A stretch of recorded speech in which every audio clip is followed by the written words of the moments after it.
Annyeonghaseyo Cinggudel. Selamat datang kembali di kelas online belajar dasar bahasa Korea. Sebelum lanjut, ada baiknya kita kenalan dulu kali ya, biar lebih dekat. Karena di video sebelumnya kita belum kenalan sama sekali. Kalian boleh panggil aku Chesem atau Miss Che juga boleh ya. Dan ayo kita mulai sesi belajar kita.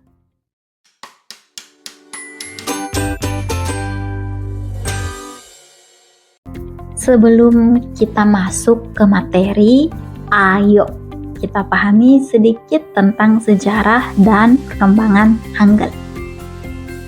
Jadi, Hangul ini diciptakan pada abad ke-15 oleh Raja Sejong atau Sejong Dewangnim, yaitu raja keempat dari dinasti Joseon. Yang tujuannya itu sangat mulia, yaitu agar rakyat Korea, terutama dari kalangan masyarakat biasa, bisa membaca dan menulis dengan mudah. Dan yang paling menariknya nih, ternyata Hangul ini memiliki sistem penulisan yang sangat logis dan ilmiah loh. Bahkan para ahli bahasa dunia mengakui keunikannya. Keren gak tuh? Sampai saat ini, Hangul juga menjadi identitas budaya Korea dan terus berkembang hingga dikenal di seluruh dunia. Jadi, dengan kita belajar Hangul, artinya kita juga ikut mengenal sejarah dan budaya Korea yang luar biasa. Mungkin cukup ya tentang sejarahnya. Ayo sekarang kita lanjut ke sesi belajar.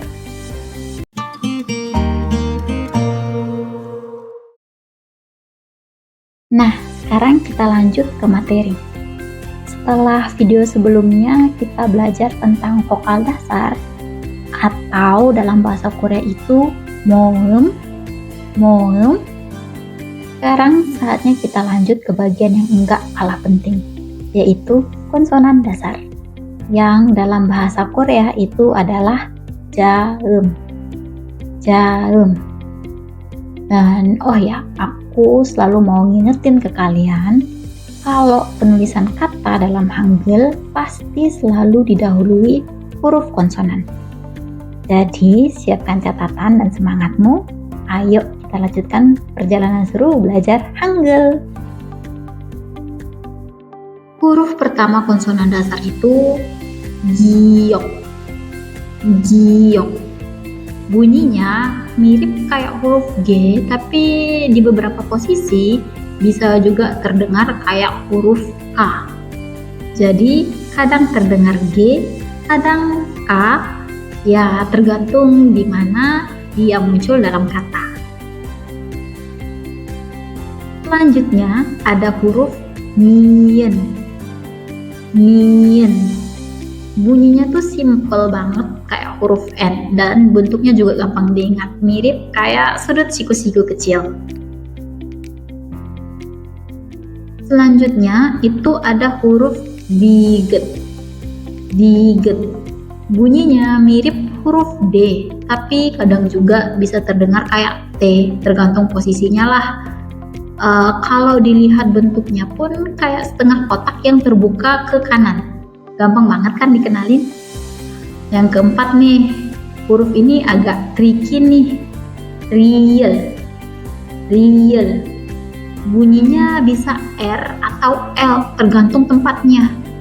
Kalau di awal kata biasanya dibaca R, tapi kalau di akhir suku kata berubah jadi L. Unik banget kan? Dua suara dalam satu huruf. Yang kelima itu ada huruf miem. Bunyinya persis huruf M. Terus bentuknya tuh kayak kotak, simple, gampang lah diingat. Tuh. Berikutnya ada huruf biep. Bunyinya mirip huruf B, tapi kadang juga bisa kedengaran kayak P, tergantung di mana dia dipakai.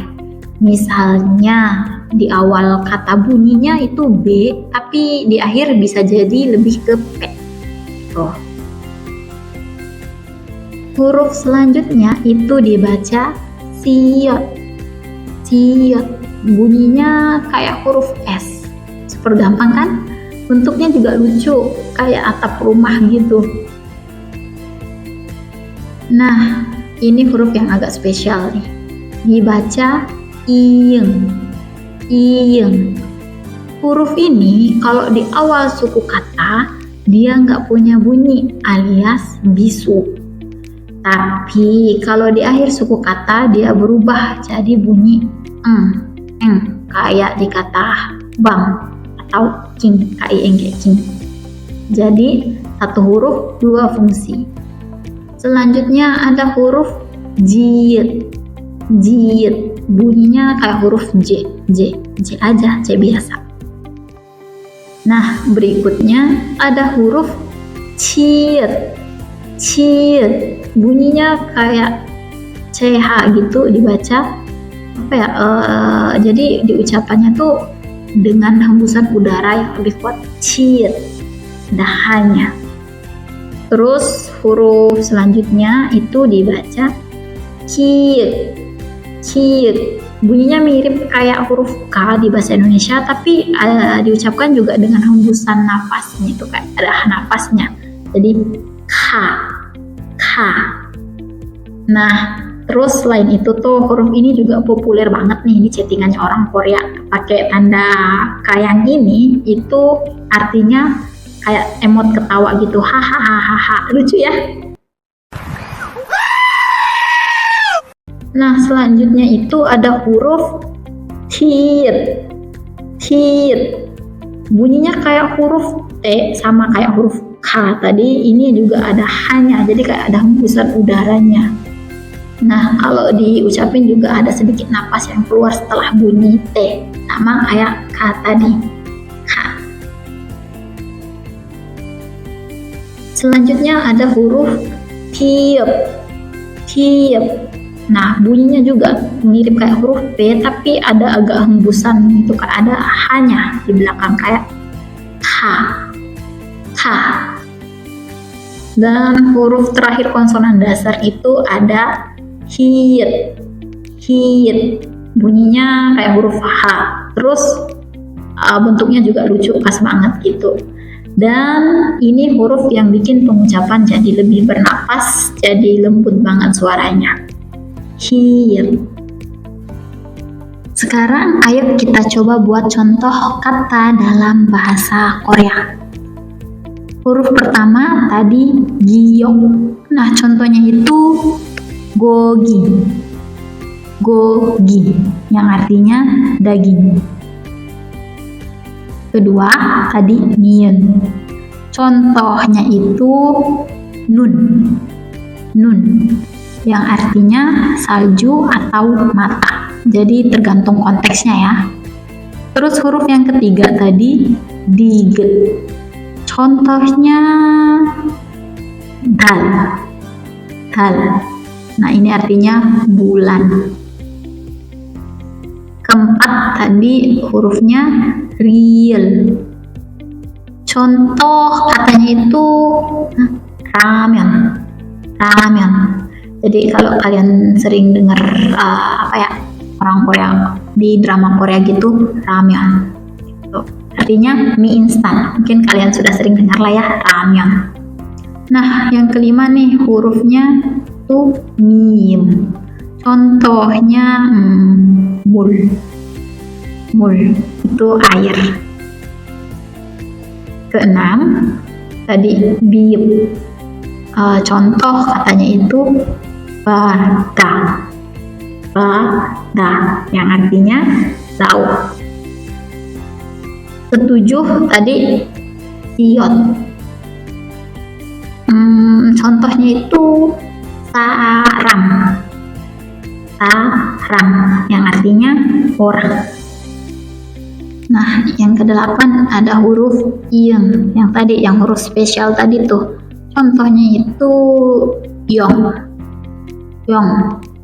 Nah, yang di depan itu dia tidak dibaca, tapi kalau di bawah dibaca NK, yang artinya naga. Top break. Terus yang kesembilan ada huruf C. Jeep. Contoh katanya Jeep. Jeep yang artinya rumah. Nah, B yang di sini dibaca T. Ke-10 ada Cheer. Contoh katanya itu ca. Ca yang artinya teh atau mobil. Nah, ini tergantung konteks ya. Terus ke-11 itu ada huruf Q. Contoh katanya itu ho. Ho yang artinya hidup. Ke-12 itu ada huruf T. Nah, contohnya itu toki. Toki yang artinya kelinci. Ke-13 itu ada huruf Ciep. Contohnya Cija. Cija artinya pizza. Dan huruf yang terakhir ada huruf Hit. Contohnya Hanel. Hanel yang artinya langit. Wah, seru nggak belajar Hangul hari ini? Selain kalian tahu sejarahnya, sekarang kalian juga tahu huruf konsonan dasarnya. Tinggal sering latihan aja biar makin jago. Kalau kalian suka belajar kayak gini, jangan lupa klik like, tulis komentar, huruf favorit kalian dan alasannya apa di bawah kolom komen ya. Dan subscribe biar nggak ketinggalan video selanjutnya. Kamsahamnida 친구들.